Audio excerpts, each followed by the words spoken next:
الحمد لله والصلاة والسلام على سيدنا محمد وعلى آله وأصحابه أجمعين. الحمد لله والصلاة والسلام على سيدنا محمد وعلى آله وأصحابه أجمعين. أما بعد فأعوذ بالله من الشيطان الرجيم. بسم الله الرحمن الرحيم. والذين كفروا بعضهم أولياء بعض إلا تفعلوا تكن فتنة في الأرض وفساد كبير. والذين كفروا بعضهم أولياء بعض إلا تفعلوا تكن فتنة في الأرض وفساد كبير. صدق الله العظيم. اللهم صل على سيدنا محمد النبي الأمي وعلى آله وأصحابه وسلم. اللهم صل على سيدنا محمد النبي الأمي وعلى آله وأصحابه وسلم.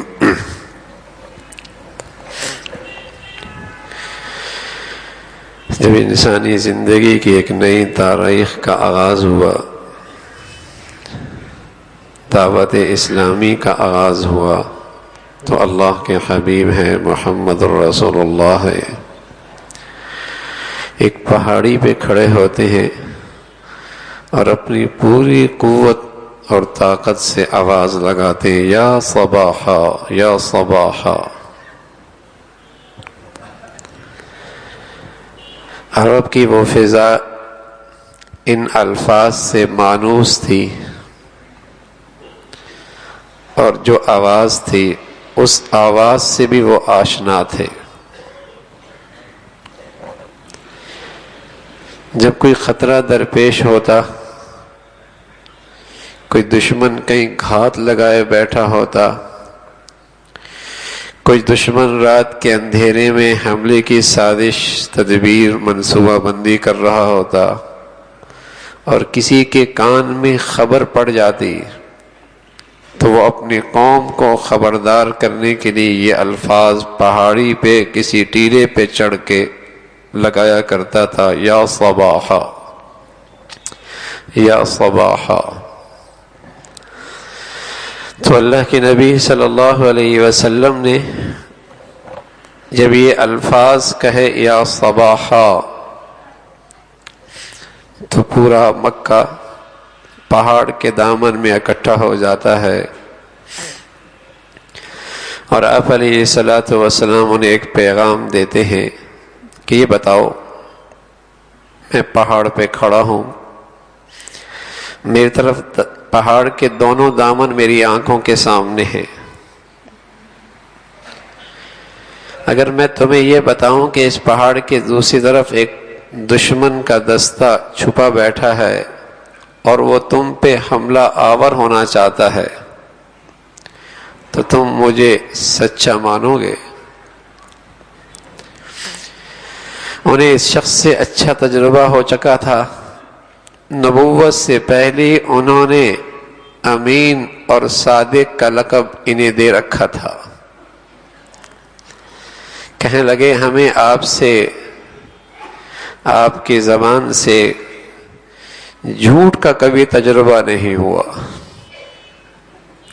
اگر آپ یہ کہہ رہے ہیں، بظاہر کوئی ایسا حادثے کی کوئی نقشہ دنیا میں نظر نہیں آتا کہ کوئی دنیا کا قوم، کوئی فرد، کوئی لشکر ہم پہ بھی حملہ آور ہو سکے، لیکن اگر آپ کہیں گے تو ہم آپ کی بات مان لیں گے کہ دشمن اس طرف کھڑا ہے اور حملہ آور ہونا چاہتا ہے. تو رسول اللہ صلی اللہ علیہ وسلم نے فرمایا، نذیر لکم بین یدی عذاب شدید، نذیر لکم بین یدی عذاب شدید. کیا کہا آپ نے؟ کہ میں تمہیں اس خطرے سے آگاہ کر رہا ہوں، ایک بڑے عذاب سے ڈرا رہا ہوں، جو خطرہ تمہاری اس زندگی پر ہے جو تم نے اپنا رکھی ہے، جو تمہارا طرز عمل ہے، جو زندگی کا رہن سہن ہے، جو تمہارے دلوں کے اندر عقائد اور نظریات ہیں اور جو تمہاری معاشرت اور تمہارا رہن سہن کے طور طریقے ہیں، یہ تمہاری زندگی کا سب سے بڑا خطرہ ہے۔ انسانی فطرت ہے، وہ باہر کے دشمن کو بہت اہمیت دیتا ہے، باہر کے دشمن کو بہت اہمیت دیتا ہے، اور جو اس کے اندر کی زندگی خطرات لے کے آ رہی ہے، جو اس کی بد اخلاقی، بد کرداری اور طرز زندگی جو خطرات پیش کر رہی ہوتی ہے، جو حقیقی اسباب ہیں ہلاکت اور خطرات کے، ان سے وہ بے خبر ہوتا ہے۔ تو رسول اللہ صلی اللہ علیہ وسلم نے فرمایا کہ تمہارے لیے سب سے بڑا خطرہ تمہارے طرز زندگی ہے، لیکن ظاہر ہے وہ انسان تھے، انہوں نے اس بات کو اہمیت نہ دی جو رسول اللہ صلی اللہ علیہ وسلم نے ان سے کہی۔ حالانکہ آپ کو وہ امین بھی کہتے، صادق بھی کہتے، اور آپ کو اپنے معاملات میں حکم بھی بناتے، لیکن ان کی سوچ اس سے آگے نہیں تھی۔ وہ صرف لشکروں اور دشمنوں کی کمین گاہوں سے باخبر تھے کہ یہی ایک دشمنی اور خطرات کی چیزیں ہیں، لیکن رسول اللہ صلی اللہ علیہ وسلم نے فرمایا کہ جو تمہارا موجودہ طرز زندگی ہے یہ خود سب سے بڑا خطرہ ہے، تمام خطرات کا منبع اور مخرج اور تمام ہلاکتوں کا بنیاد تمہاری اپنی طرز زندگی ہے، جو تم زندگی کا انداز اختیار کیے بیٹھے ہو۔ تو میرے عزیزو، ایک بات قرآن کی اس آیت سے بتانا چاہتا ہوں، اس وقت موجودہ ملت اسلامیہ کے جو حالات ہیں اور آئے روز امت مسلمہ کو نئے اور تازہ زخم دیے جا رہے ہیں، لیکن اس کے ساتھ ساتھ قرآن نے ایک حقیقت کی طرف توجہ دلائی ہے۔ فرمایا والذین کفروا بعضهم اولیاء بعض الا تفعلوا، یہ کفار یہ آپس میں ایک دوسرے کے وارث ہیں، مددگار ہیں۔ یہودی ہے تو عیسائیوں کا مددگار ہے، اور آج عیسائی ہے تو وہ یہودیوں کا مددگار ہے۔ والذین کفروا بعضهم اولیاء بعض، مسلمانوں کو پیغام اللہ نے یہ دیا الا تفعلوہ، اگر تم نے اسلام کے پیغام پر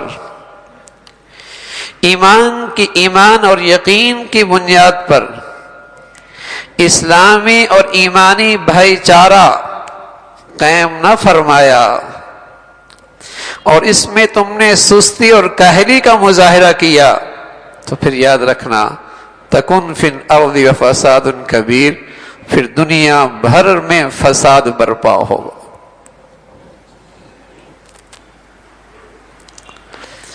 تو یہ باہر کے خطرات اور ہر دن ایک نیا زخم، یہ سب ہماری کون سی وہ کمزوری ہے جس کی وجہ سے یہ نئے زخم ہمیں ہر روز گھائل کر رہے ہیں اور ہمارا زخم بڑھتے چلے جا رہے ہیں۔ فرمایا الا تفعلوہ، اگر تم نے ایمان اسلام کی بنیاد پر اسلامی اخوت کو قائم نہ کیا،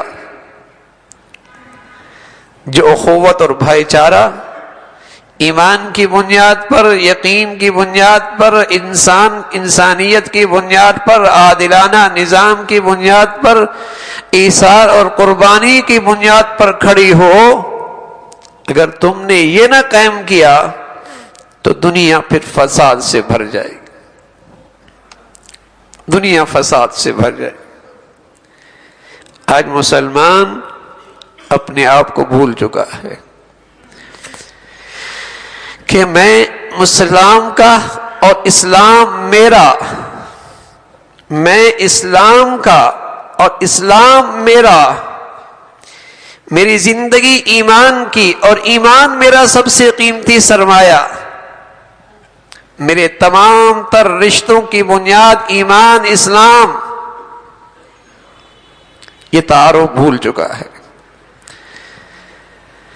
اب اسے ایک تعارف نئے ملتے ہیں، میں فلاں قبیلے کا، فلاں خاندان کا، فلاں زبان کا، فلاں فرقے کا، فلاں گروہ کا، فلاں سیاسی جتھبندی کا اور فلاں ملک کا، اس کے سارے یہ تعارف ہے۔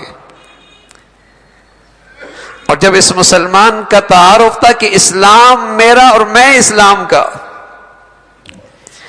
اور میری تمام تر تعلقات کی بنیاد ایمان اسلام، تو جب یہ قرآن کی آیت اتر رہی تھی تو اس وقت مسلمانوں کی تعداد 1500 تھی۔ اس وقت مسلمانوں کی تعداد صرف 1500 تھی، اور قرآن نے ان کا وزن کیا بتایا؟ اگر تم اکٹھے ہو گئے ایمانی اسلامی اخوت پر، دنیا سے فساد ختم ہو جائے گا، تم ساری دنیا کو امن اور سلامتی کی دولت دے دو گے، اس لیے کہ تمہارے پاس پیغام وہ ہے، تمہارے پاس زندگی وہ ہے، تمہارے پاس لاہے عمل زندگی کا وہ ہے۔ اگر تم اکٹھے ہو گئے ساری دنیا میں امن اور سلامتی آ جائے گی، لیکن اگر تم اس ایمان اسلام کی بنیاد پر اکٹھے نہ ہوئے، پھر دنیا کو کوئی چیز فساد سے نہیں روک سکتی۔ دنیا کا دائرہ تو بہت وسیع ہے میرے عزیزو، جیسے سورج نکلنے کے بعد دن کا آنا یقینی ہے اور سورج جانے کے بعد رات کا آنا یقینی ہے، اس سے بھی زیادہ یقینی ہے اگر یہ ایمان کی روشنی کسی گھر کے دہلیز سے نکل جائے تو وہاں گھر کے دہلیز میں رہنے والی بھی محبت اور اخوت سے نہیں رہ سکتے۔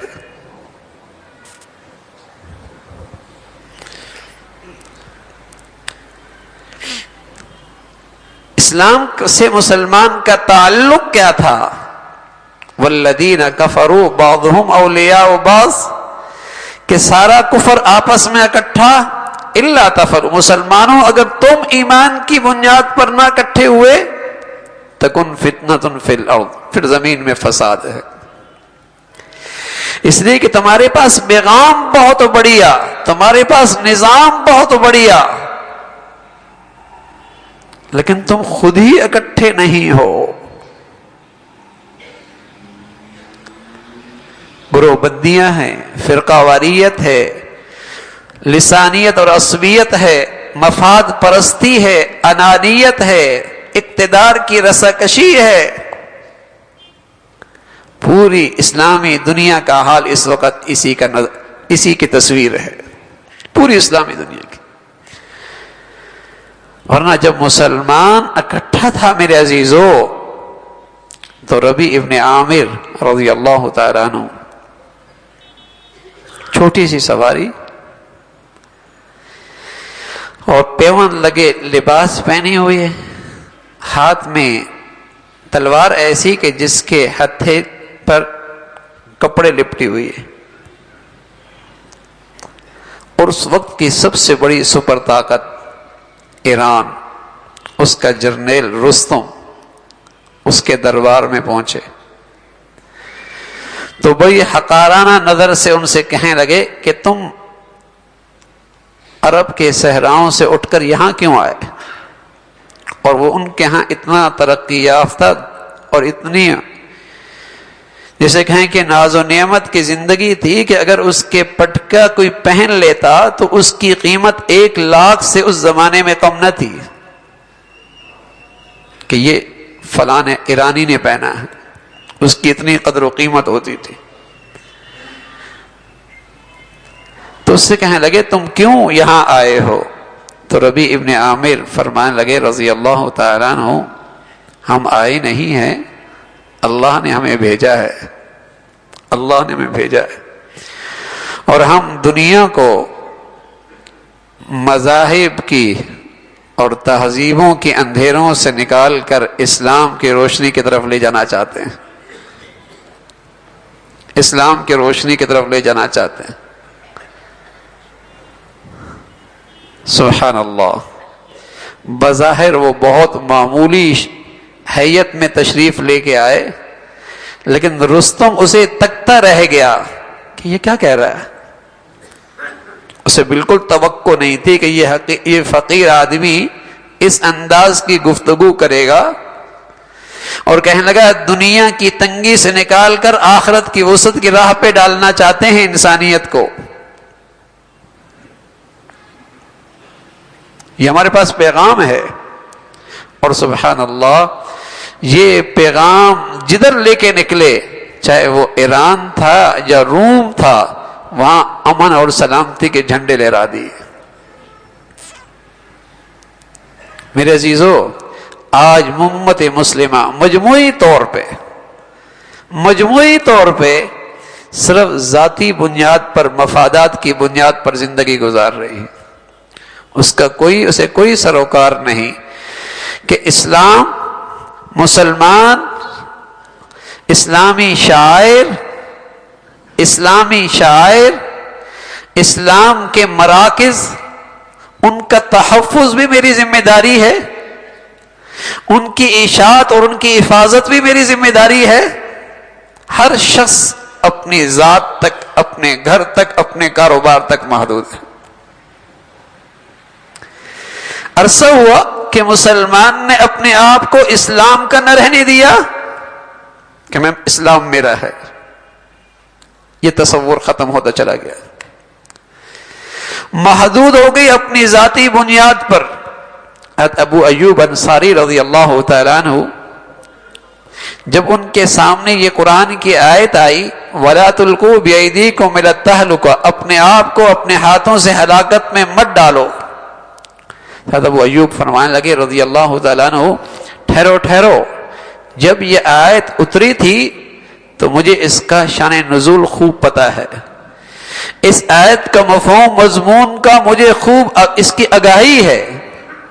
ہوا کیوں کہ جب اسلام مدینہ سے باہر نکلا اور اس کی روشنی پھیلنے لگ گئی تو ہم نے ذرا توجہ دی اپنے کاروبار کی طرف، اپنے باغات کی طرف، اپنی تجارت کی طرف، اور ہم نے کہا کچھ دیر چھٹی لے لی جائے، کچھ اپنے کاموں کے اندر بھی مشغول ہو جائیں.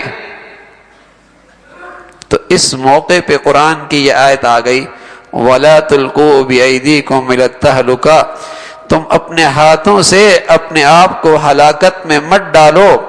اگر اسلام کو اور اسلامی زندگی کو تم نے اس سے اپنا ہاتھ اٹھا لیا، تم نے اسلام کو اپنا نہ بنایا، تو یاد رکھو پھر تم بھی نہیں رہو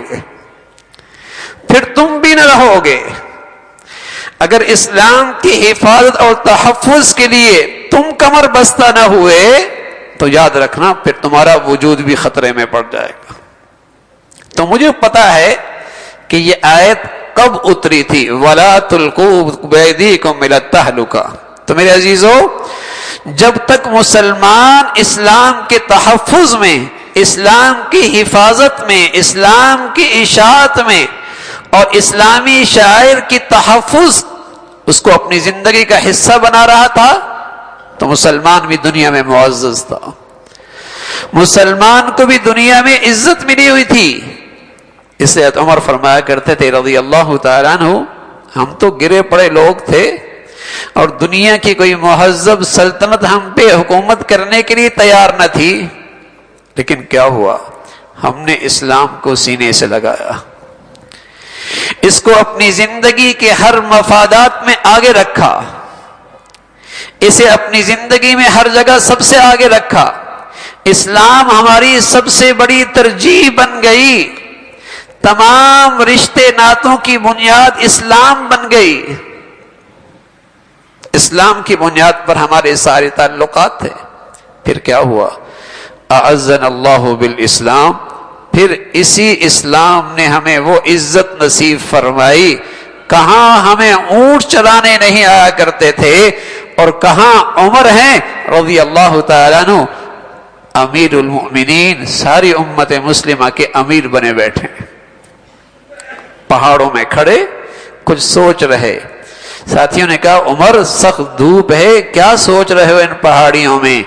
فرمانے لگے میں ان پہاڑوں میں پہلے بھی آیا کرتا تھا اور اونٹ لے کے آیا کرتا تھا، جب شام کو واپس لے کے جاتا تو میرا ابا خطاب مجھ سے کہتا عمر تجھے تو اونٹ چرانے نہیں آتے، تو دنیا میں کرے گا کیا؟ تجھے تو اونٹ چرانے نہیں آتے تو دنیا میں کرے کیا؟ اور جب سے اسلام کو ہم نے اپنا بنایا ہے، پھر اسلام نے بھی ہمیں اپنا بنایا ہے، کیا ملا؟ اعزنا اللہ بالاسلام، پھر اللہ نے ہمیں اس اسلام کے بدولت عزت نصیب فرمائی ہے۔ اور اگلی بات فرمائی وَمَن يَبْحَثْ دُونَهُ أَذَلَّهُ اللَّهُ، اور جو اسلامی ایمانی زندگی چھوڑ کر کہیں اور عزت تلاش کرے گا اللہ اسے ذلیل و رسوا کر دے گا، اللہ اسے ذلیل و رسوا کر دے گا۔ تو میرے عزیزو، ساری دنیا کے امن اور سلامتی اور ہمارا تحفظ اور ہماری عزت اور سعادت اسلام کی حفاظت اور بقا میں ہے۔ جب تک مسلمان اسلام کے تحفظ اور بقا میں کمر بستہ تھا، اپنے وسائل لگایا کرتا تھا، اپنی صلاحیتیں لگایا کرتا تھا، اپنی استعدادیں لگایا کرتا تھا، اپنی اوقات لگایا کرتا تھا، تو اللہ نے اسے بھی عزت دے رکھی تھی۔ لیکن جب سے یہ اپنی ذاتی مفادات کے گرد اس کی زندگی گھومنے لگی، نتیجہ کیا نکلا؟ تو بہن بھی بھائی کی نہ رہی، بیوی بھی شوہر کی نہ رہی، بیٹا بھی باپ کا نہ رہا، اس لیے کہ جہاں دنیا کے مفادات میں یہ گھرا ہے کوئی کسی کے ساتھ نہیں چلتا، کوئی کسی کے ساتھ اخلاص اور خلوص کے ساتھ، ایثار اور قربانی کے ساتھ اس کے ساتھ نہیں کھڑا ہوتا۔ یہ واحد اسلامی زندگی ہے۔ اگر اس کی تحفظ کے لیے مسلمان کھڑا ہوتا تو پوری دنیا کے مسلمان اس نقطے پہ اکٹھے ہو جاتے۔ تو میرے عزیزو، تمام تر یہ تر و تازہ زخم جو امت مسلمہ کھائی جا رہی ہے، ہمیں اپنی زندگی پہ بھی نظر کرنی چاہیے ہے کہ ہم اپنی زندگی میں اسلام کو کتنی اہمیت دے رہے، اسلامی شاعر کو کتنی اہمیت دے رہے۔ صرف تین چیزیں ساری امت مسلمہ میں نظر آ رہی، یا غفلتیں نظر آ رہی ہیں، یا لہو لعب نظر آ رہا ہے، یا ہر طرف حماقتیں نظر آ رہی ہیں، جس سے مسلمان اور ٹکڑوں میں تقسیم در تقسیم ہوتے چلے جا رہے ہیں۔ یا غفلتیں ہیں، کوئی پرواہ ہی کوئی نہیں کہ دنیا میں آئے کس مقصد کے لیے، یا پھر لہو لعب ہے، کھیل تماشے ہیں، مسلمانوں کے وسائل صلاحیتیں ساری اس کے گرد گھوم رہے ہیں۔ بتائیے اسرائیل کی کون سی ٹیم ہے اور کون سا کھیل ہے اور کون سے کھیل میں وہ سب سے آگے ہے؟ ہاں، وہ مسلمانوں کی بیٹیوں اور بہنوں کی کھوپڑیوں سے ضرور کھیل رہا ہے۔ اور دوسری طرف اسلامی دنیا کا حال دیکھیے، اس کا سارا وسائل، سارا سرمایہ اور ساری نئی نسل کی توانائیاں اسی کے گرد گھوم رہی ہیں۔ وہ اپنا نظام بنا رہا، اس کا ایک تعلیمی نظام ہے۔ اسرائیل کا تعلیمی نظام میں نے دیکھا، اس نے اس کی بنیاد میں یہ بات پڑھی ہے، ہم اپنی نسل کو ایسا نظام پڑھانا چاہتے ہیں جس سے اسے یہودی زندگی اپنانے میں آسانی ہو اور یہودی مذہب میں اسے استحکام ملے۔ اور ہمارا تعلیمی نظام بدقسمتی ایسا ہے کہ مسلمان اسلامی زندگی سے بیزار ہو جائے، اور رہا صاحب وہ تعلیمی اداروں کا ماحول جو اس نئے نسل کو ویسی ایمانی اسلامی زندگی سے بیزار کرتے چلے جا رہا۔ تو یا تو حماقتیں ہیں، یا لہو لعب ہے، یا غفلتوں کی زندگی ہے۔ پتہ ہی کوئی نہیں کہ اسلام ہمارا ہے، اسلامی شاعر کا تحفظ ہمارا ایمانی دینی فریضہ ہے۔ تو میرے عزیزو، ان حالات سے سبق لینا اور ان حالات سے سبق لے کر اپنی زندگی کا صحیح رخ متعین کرنا، یہ وقت کا تقاضا ہے۔ اللہ مجھے بھی اور آپ کو بھی جو کچھ کہا سنا عمل کی توفیق نصیب فرما دے۔ وآخر دعوانا الحمدللہ رب العالمین۔